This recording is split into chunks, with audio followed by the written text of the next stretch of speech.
Good morning, friends. Hello, hello. Good morning, everybody. How are you this morning? Pray you are well. A little mug up this morning. And the highly desired, often replicated, but never imitated, little First Congregational mug. Hey, Vicky, good morning to you.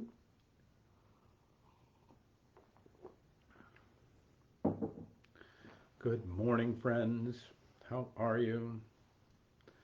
Hello, hello. Everybody's having a good day this morning.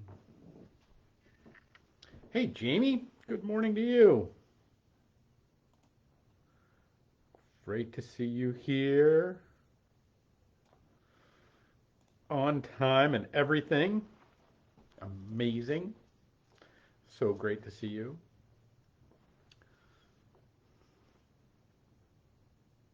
Hey, Donna, good morning to you. Yes, raining. It is pretty gloomy here. I think we're expecting some rain as well. So that it's supposed to get damp today.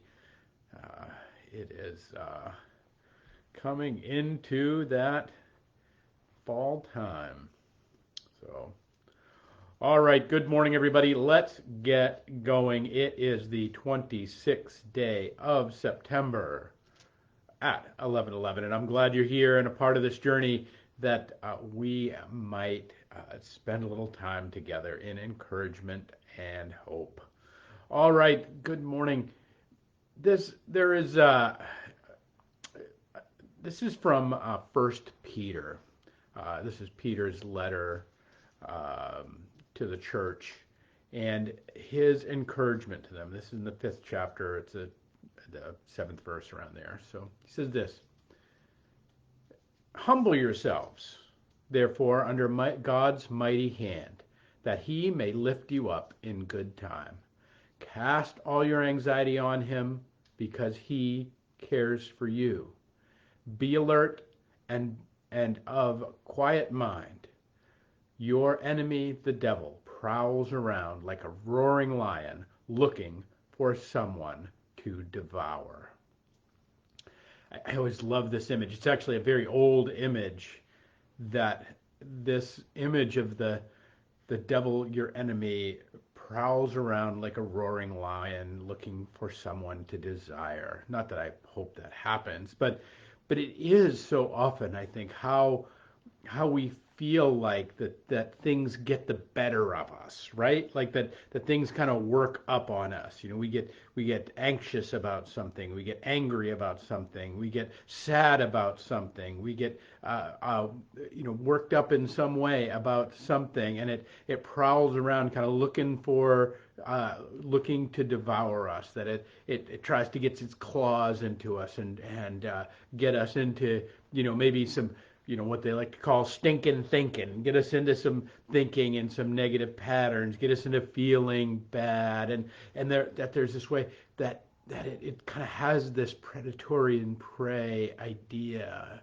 and that Peter is seeing this play itself out in the church. That's why he's writing this letter, and he sees this happening to these new Christians that are trying to follow Jesus and getting caught up. And he says, so he gives them this little instruction, which I always think is much deeper than we necessarily think. That this idea of humble yourselves under God's mighty hand, that he may lift you up in good time, and cast your anxieties upon him, because he cares for you.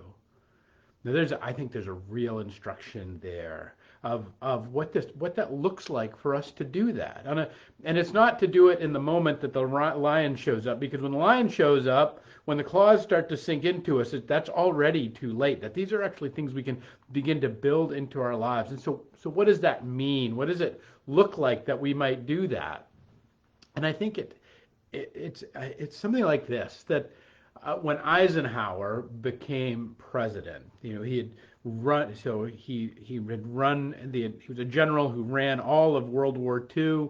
He was incredibly decorated. After World War II, he is elected president of the United States. He's considered one of the great leaders of the war effort. He is a living hero by all accounts. And he goes through the inauguration, and he comes into the White House, and he begins his that very evening, this letter appears. And the letter has on it, in big official letters, confidential and secret. And it is a sealed envelope. What can you imagine would be in a sealed envelope the first day the president takes in the late 40s, early 50s, takes the presidency? What could possibly be in a confidential and sealed envelope? Eisenhower takes one look at it and he says, "Never bring me a sealed envelope. That's what I have a staff for." Now, we can look at that in a couple of ways. One, we can look at it as a story that tells us, he was really full of himself, that he was this big general, he was this big hero, now he's president. I don't have to answer the mail. I don't have to do anything I don't want to do. Boop, boop, boop, boop, boop. But what he actually discovered was he was coming off of a president from inheriting the presidency from Truman, who was kind of notoriously disorganized, and his predecessors, and he comes to understand that as the president, he can't respond to every moment. He can't respond to everything. A sealed letter, sealed by somebody, from somebody, that he has no idea what's inside of it, should find its way to his desk without ever anybody else ever deciding or seeing it or deciding that it might actually have importance, and that it might matter, that was just unacceptable. It had nothing to do with his ego, about, I don't answer the mail anymore. It had far more to do about putting the office of the presidency in right order. Hear Peter's words from the 6th verse. "Humble yourselves, therefore, under God's mighty hand, that he may lift you up in due time." That takes a little bit of uncoding, and I think it looks like this: is that to humble ourselves under God's mighty hand, when the ancients used the image of the mighty hand of God, or the right hand of God, that what they were talking about is the operation of the universe.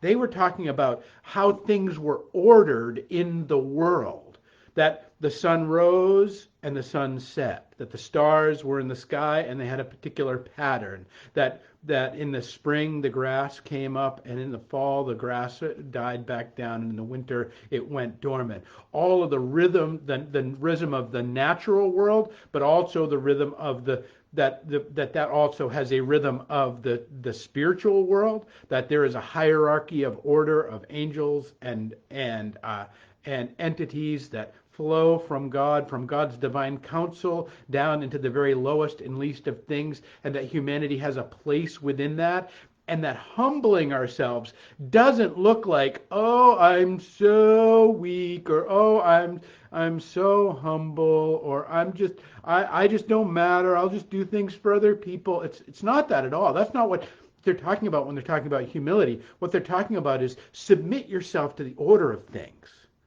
Understand there are things above you, there are powers above you, there are powers below you, and there are powers to which which are yours and yours to utilize. And that if you order things properly from that place, that is actually an act of humility, because what you're doing is submitting yourself to God's order. That's the way God made the whole universe. And when we submit ourselves to God's order, we become right, and actually the things around us become right. When we submit ourselves to God's mighty hand, we actually become lifted up. and then cast your anxieties on him because he cares for you. Eisenhower was known. He was known. He was actually highly criticized. Even in the 1950s, he was wildly criticized. But particularly afterwards, after his presidency, he was wildly criticized for playing golf all the time. That he was known as the president who just didn't really work. That he was known as the guy who was on the golf course all the time. Yet, but the reality of the Eisenhower presidency and the reality of even the nation through the 1950s. Now, you can say it was great, you can say it was awful, but what you can't say it was a wildly disordered time within the United States. But and many historians will go look back and actually credit that to the fact that Eisenhower brought some order to the executive. That he wasn't out there just playing all the time, but that all of the things that needed to be ordered and that things that came to him, that things that were truly emergent, things that were truly became an emergency, things that were truly important could get to him, even on the golf course, even in the moment. There was somebody there with a phone. There's somebody there that could contact him, just as if he was sitting at his desk waiting for the next thing to happen. Even that he had a staff in which was executing his plans and moving them out in the world. That he had a way in which that he was executing and moving the world into it. I think one of the greatest challenges of our era is that I don't know if Eisenhower could have pulled it off in this day. I really don't.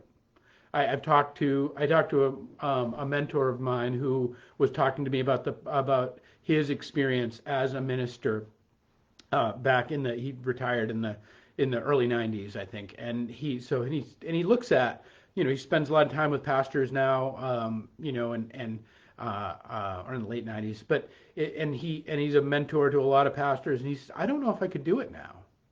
And the reason he says I don't know if I could do it now, because in his day he had the ability to order and control his world. And don't hear me whining about the way things are. It's not my point. Don't hear what I'm not saying.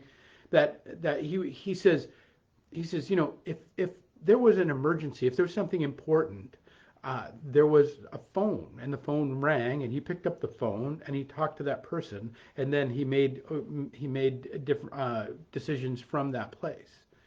Now there is a constant way in which, I'm talking to you right now over social media, that we get inundated and bombarded by different messages through any number of chat apps, and I have 3 different conversations going on different profiles with one person. It's maddening that there's a million different ways for us to be exposed and overexposed, and that what that's constantly doing is allowing us to be kind of this rattle trap of things that are coming at us. And oh, by the way, that also includes the media, all the things that is happening on a national level that we can't do anything about. This great hurricane that's about to come ashore in Florida. I know some of you are probably watching your television, going, "Oh, what's going to happen?" And we got Jim Cantori out there going, we're out there transfixed by this thing we can do nothing about. Now, that doesn't mean we shouldn't pray for the people in the hurricane. We should hope that this storm passes without great damage. It's not my point. It's not that we shouldn't care. Again, humble yourselves to God's mighty hand. And that can we, beyond our prayers and our hopes, and that we should fervently and earnestly pray that people are preserved through the storm. But can we, beyond the prayers that we hold up, do anything about wind and waves coming ashore? We can't. We cannot. And yet, we may have the opportunity to take up a whole bunch of space in our head or our hearts. Can we do anything about the national political level? Well, we can vote. We can get involved politically. We can hold up signs in the street corner. We can reach out to people. We can do our little part of that. But beyond that, our obsessing about who's going to do what, where, and when, our Game of Thrones sort of idea that we have out there, where we're just waiting for these powers and principalities to come crashing in on us. What they do is they set us up into a prideful state. And when I say prideful, I mean it gives us the illusion of having more effect and more control over things than we do. And that puts us out of whack. That puts us out of the logos. That puts us out of sync with the order of God's kingdom and the way in which God's kingdom is. And what does that do for us? It makes us mad. It makes us sad. It makes us afraid. It brings us into despair. All of those negative things, because what does it do? It opens the door for the roaring lion that's just waiting around the corner to devour us. You can walk into a store and you can tell a good store versus a store that needs help, and you can tell it one easy way, that if you are, maybe you're talking to a salesperson and the phone rings, and then what does the salesperson do? Does the salesperson say, "Excuse me," and get the phone, or does the salesperson stay with you as a customer that's right before them in the store? I would submit to you that a living, breathing human being is more important than the urgent ringing of the phone. If you ignore that thing long enough, it'll stop. That because something is urgent, because something has a timed and is a timed event, does not mean it's important. And every piece of media in which we are consuming these days is trying to conflate the difference between the two. What Eisenhower managed to bring to the presidency was exactly that. He brought a proper, a guy who ran the largest invasion the world has ever seen, the guy who ran numerous countries, who came together to defeat a foe, and ran most of the European theater of operations in World War II. The guy who had that organizational level was able to put himself in a place where things were right ordered. Now, if you're wildly disordered, this is not a criticism of like you just need to get your crap together. That's not what I'm saying. What I'm saying is that order exists, and that these are, what I'm trying to illustrate is that there are these small ways in which we can get in touch with it, and there are small ways in which we can get out of sync with it. And that it is, in fact, these small ways that are become powerful and important ways. And that it's not about whether or not you manage to keep it all together. That's not the point. The point is that are we placing ourselves, are we inviting ourselves into that humble place, that ordered place, that place that is in the rhythm of the saints, that is in the rhythm of God's mighty hand, that in due time, that although it might be complicated at first, will in fact let us hand over our anxieties to the one who made us, because he cares for us. Because he cares for us. And that when we can put ourselves in that order, when we can place ourselves in such a way, we can end up receiving all good gifts in due time. Friends, that's my hope for you today. My hope for you is the chaos and the cacophony and the crazy that swirls around, that lion that stands outside your doors and roars. Tell him to go home. Tell him to go make a sandwich. And place yourself in humility, in the right order and the right beauty and the right rhythm of the saints, of the right rhythm of God, in the right way, that all things may come to pass for the goodness, because he cares for you. All right, friends, that is my hope for you today. We'll come to worship on Sunday, and we'll have a beautiful and great service. We are going to be blessing our prayer shawls. We're going to be lifting up 2 children in baptism. We are going to be exploring the Word of God and coming to worship and to lift up in song and joy. I hope you'll join us, whether you're here at 282 Rock Street or you're online. I hope you'll be a part of this worshiping life, and that you may, in fact, be able to cast all your anxieties on Him because He cares for you. Peace and grace to you, my friends, and we'll pick it up next week with another 11:11.